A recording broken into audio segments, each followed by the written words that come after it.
안녕하세요. 어울림교회입니다. 오늘은 언어의 능력이란 제목으로 하나님 말씀 보도록 하겠습니다. 언어의 능력을 통해서 하나님의 깊이 있는 말씀을 묵상해 보도록 하겠습니다.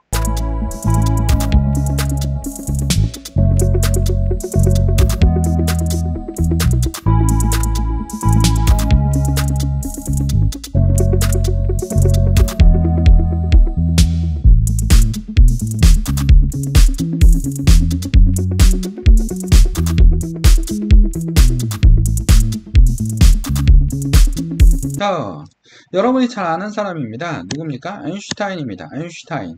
자, 아인슈타인은 여러분 세계적인 천재로 유명하죠. 상대성 이론을 만들어냈고 천재로 굉장히 많이 알려져 있는 사람입니다. 그러나 아인슈타인도 어렸을 때 학교에서 쫓겨났습니다. 왜냐하면 공부를 너무 못하고 이해를 못했기 때문에 학교 선생님이 넌 나가라 라고 얘기했던 사람이 바로 아인슈타인입니다. 근데 어머니께서 아인슈타인에게 그런 얘기를 했습니다. 너는 다른 아이들과 다르다. 다른 아이가 다르니까 다르게 공부해야 된다라고 했습니다. 그 어머니의 언어를 통해서, 그 말을 통해서 세계적인 물리학자가 만들어졌습니다. 그리고 세계에서 가장 머리가 좋은 물리학자입니다. IQ가 뭐 190 정도 되는 사람이라고 불리는 사람 중에 하나입니다. 아인슈타인 남긴 명언이 하나 있습니다. 그 명언이 뭐냐면, 자, 아인슈타인 남긴 명언은 바로, 자, life riding입니다. 자, life is like riding a bicycle. 삶이란 자전거와 타는 거와 같다. 뭐뭐와 같다. To keep, 유지하다. Your balance, 당신의 균형을 유지하는 것은 You must keep moving, 움직이는 것이다. 움직여야만 한다 라고 얘기하고 있습니다. 그러니까 삶이란 것은 끝없이 자전거와 같이 균형을 위해서 열심히 움직여야 된다는 겁니다. 여러분, 지금 삶에서 힘드십니까? 어렵습니까? 자, 고난이 있습니까?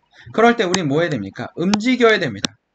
우리는 이 삶의 밸런스를 뭐로 얘기할 수 있습니까? 바로 하나님의 말씀입니다. 하나님의 말씀을 붙잡고 움직여야지만 이 삶에서 이겨나갈 수 있다라는 겁니다. 하나님 말씀이 여러분의 힘이 될 것입니다. 오늘 성경 말씀에 보면 하나님의 말씀에 대한 얘기가 나옵니다.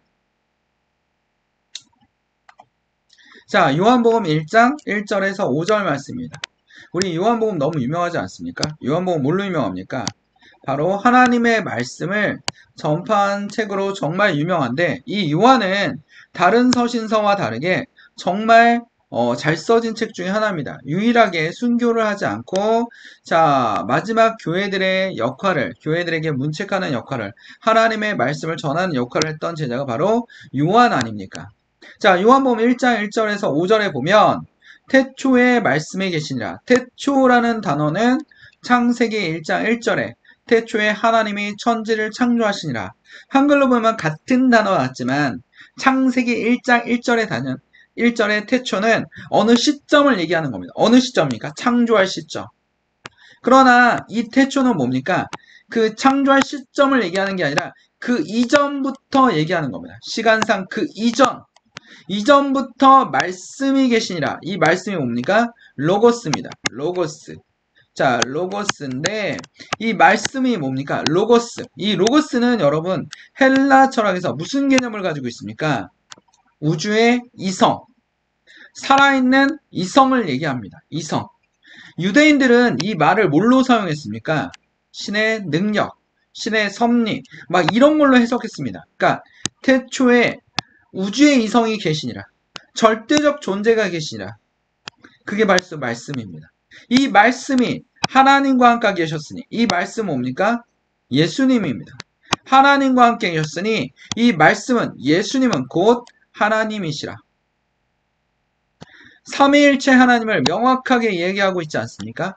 요한의 저자는 당시의 헬라 철학을 기반으로 해서 하나님의, 그 다음에 유대인의 헬라 철학의 영향을 받은 기반으로 해서 하나님을, 예수님을 뭐라고 설명하고 있습니까? 로고스, 절대적 존재, 우주의 이성, 이런 걸로 설명하고 있다라는 겁니다. 그가 태초에 하나님과 함께 계셨고 만물이 그로 말미암아 진바되었으니 지은 것이 하나도 그가 없이는 된 것이 없느니라. 바로 천지 창조를 하신 삼위일체를 얘기하고 계십니다. 그 안에 생명이 있으니, 자, 예수 안에 뭐가 있습니까? 생명. 생명이 있습니다. 그 생명은 사람들의 빛이라. 우리에게 뭘 주시는 겁니까? 생명. 그 생명은 무엇입니까? 빛입니다. 빛. 우리에게 어둠은 물러가고 빛이 오는 겁니다. 빛이 어둠을 비추되 어둠이 깨닫지 못하더라 라고 오늘 말씀에 얘기하고 있습니다. 예수님께서 말씀으로 오셨습니다. 절대적인 존재로 오셨습니다. 그가 천지창조를 했고 지금 여러분과 함께 계셨던 십자가에 달려 돌아가신 예수 그리스도가 바로 여러분과 함께 계셨던 분이 바로 이 지구를, 우주를 창조한 사람이라고 요한은 강력하게 얘기하고 있습니다. 그는 신입니다. 그는 살아계신 메시아입니다. 라고 얘기하고 있는 겁니다. 그는 뭡니까? 생명입니다. 그는 어둠을 물리치기 위해서 왔습니다. 우리의 죄악에서 벗어나기 위해서 구원자로 왔습니다. 라고 얘기하고 있는 게 누굽니까? 바로 요한입니다. 요한복음을 읽으면 믿음이 증가한다라고 합니다. 요한복음을 읽으면 어떡합니까? 하나님이 살아 움직이는 것 같습니다. 자, 요한복음을 쓴 목적을 다시 한번 보도록 하겠습니다. 요한복음을 쓴 목적을 보면 자, 요한복음 20장 30절에서 31절을 보면 됩니다.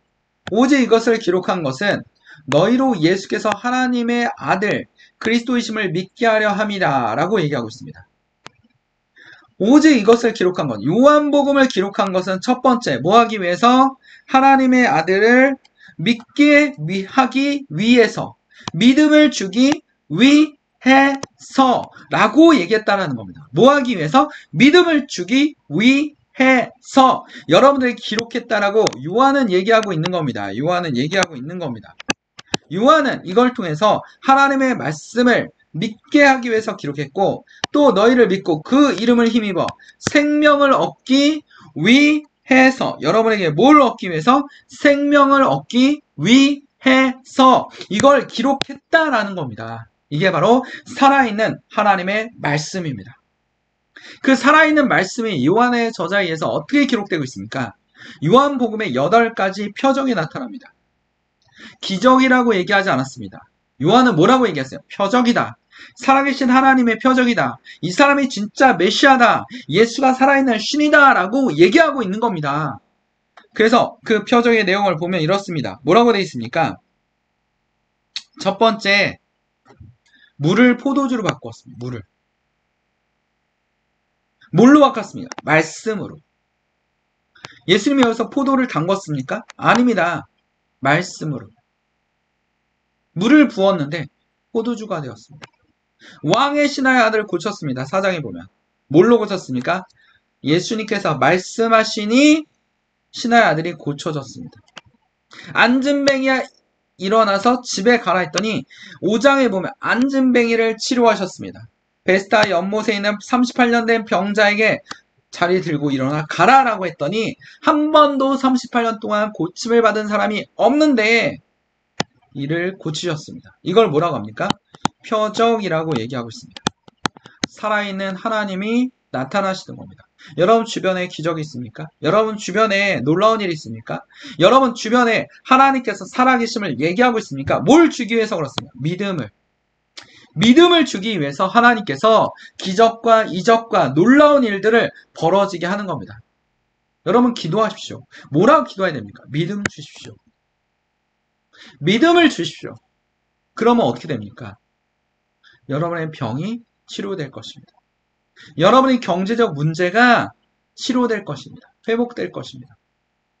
하나님께서 어떻게 합니까? 먹고 살 수 있는 만나와 메추라기를 보내주실 겁니다. 우린 그럼 또 뭐 할까요? 의심할 겁니다. 우리의 믿음은 서기관 바리새인 같습니다. 또 의심할 겁니다. 그럼 어떡합니까? 하나님께 계속 구하십시오. 믿음을 구하십시오. 믿음을 구하면 모든 문제가 해결됩니다. 살아있는 말씀을 믿으면 모든 문제가 해결됩니다. 우리에게 먹을 게 없습니다. 5,000명의 사람들이 예수님을 만나기 위해서 모였는데 당시에 5,000명이면 어마어마한 사람입니다. 여러분 이때 시대가 언제입니까? 1세기입니다. 1세기. 1세기면 어마어마하게 오래된 시대입니다. 이때 인구가 그렇게 많지 않았던 데입니다. 근데 5,000명이나 모였습니다. 예수님의 말씀을 듣기 위해서. 근데 이들이 먹을 게 없습니다. 당시에 먹을 거 구하기가 쉽지 않습니다. 그러나 이쪽 지역은 상당히 발달되어 있었습니다.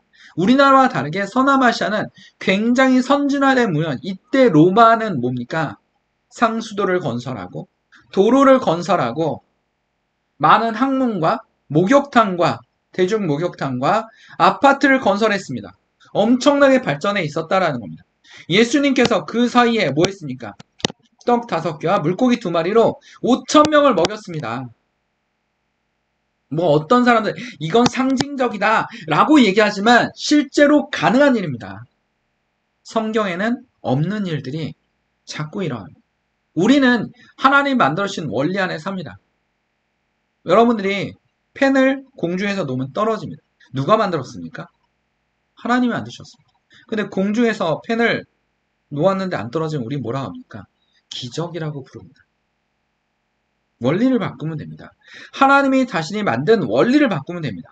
오병이어로 5,000명을 먹이고 12광주리를 만들어 남았다라고 합니다. 바다 위를 걸어 다녔습니다. 왜? 바다 위는 걸어 다닐 수 없다라고 우리 모두 다 생각하고 있습니다. 근데 바다 위를 예수님이 걸어 다니셨습니다. 그 놀라운 일이 여기 있었다라는 겁니다. 나는 바로 여기 이 세계를 창조한 로고스다라고 말씀하고 계신 겁니다. 소경의 눈을 고쳤습니다. 죽은 자는 살아날 수 없는데 8번째 기적. 죽은 자는 살아날 수 없는데 죽은 자를 살렸습니다. 아무도 믿을 수 없는 일이 벌어진 겁니다. 지금도 죽은 자를 살릴 수 없습니다. 아무리 과학기술이 발달해도 죽은 자를 살릴 수 없는데 죽은 자를 살아나게 하셨습니다. 이게 누굽니까? 예수님입니다. 예수님이 오신 목적을 마태에도 이렇게 기록하고 있습니다. 16장 16절에 시몬 베드로가 대답하여 이르되 주는 그리스도시요. 그리스도는 뭡니까? 구원자를 뜻합니다. 살아계신 하나님의 아들입니다. 창조자를 뜻합니다. 이게 바로 우리에게 뭐하기 위해서? 믿음과 생명을 주기 위해서. 생명을 주기 위해서. 믿음을 주기 위해서 오신 분이 누굽니까? 예수 그리스도십니다. 일반적인 사람이 아닙니다. 누굽니까? 신입니다. 여러분 곁에 있습니다. 여러분 옆에 계십니다. 어디든지 계실 수 있는 분이 예수 그리스도입니다. 우리의 생각과 우리의 틀 안에 있을 만한 분이 아니십니다. 이 전능하신 하나님 앞에 여러의 문제를 내려놓으십시오. 경제적 문제가 있습니까? 구하십시오. 자, 건강이 좋지 않습니까? 나음을 받게 하십시오. 우리에게 그런 믿음을 달라고 기도하십시오. 낫는 순간 뭐가 여러분의 플러스 됩니다? 믿음이 플러스 됩니다. 경제적 문제가 해결되는 순간 여러분에게 믿음이 플러스 됩니다. 믿음을 얻는 순간 여러분 뭘 얻습니까? 생명을 얻는 것입니다. 아리스토텔레스는 그렇게 얘기합니다. 모든 생명체는 목적이 있다. 목적 있는 삶이 있다라는 겁니다. 목적 있는 삶이 있다라는 겁니다. 여러분에게 하나님께서 뭘 주셨습니까? 목적. 여러분 집에 고양이나 개가 있습니까? 삶의 목적이 있습니다. 분명히 그들에게도 삶의 목적이 있습니다. 바다에 범고래가 있습니까? 삶의 목적이 있습니다. 개미와 곤충들도 삶의 목적이 있습니다. 그들은 하나님께서 지구에서 할 수 있는 목적을 주셨다라는 겁니다. 우리에게 뭐가 있습니까? 목적이 있습니다. 하나님께서 여러분들에게, 철수에게, 영희에게, 저스틴에게, 줄리아에게 하나님께서 뭘 주셨습니까? 목적을 주셨다라는 겁니다. 무슨 목적입니까? 삶의 주체로서의 목적을 주셨다라는 겁니다. 이것을 꼭 기억해야 될 것입니다. 자, 말씀이 육신이 되어 우리 가운데 거하심에 우리가 그 영광을 보니 아버지 독생자의 영광이요 은혜와 진리가 충만하더라. 요한복음 1장 14절입니다.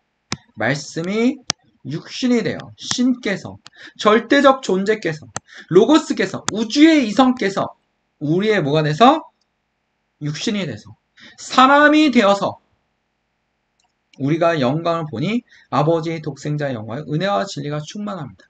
이 충만한 은혜와 진리는 생명과 믿음과 우리의 삶의 목적을 주시기 위해서 오신 겁니다.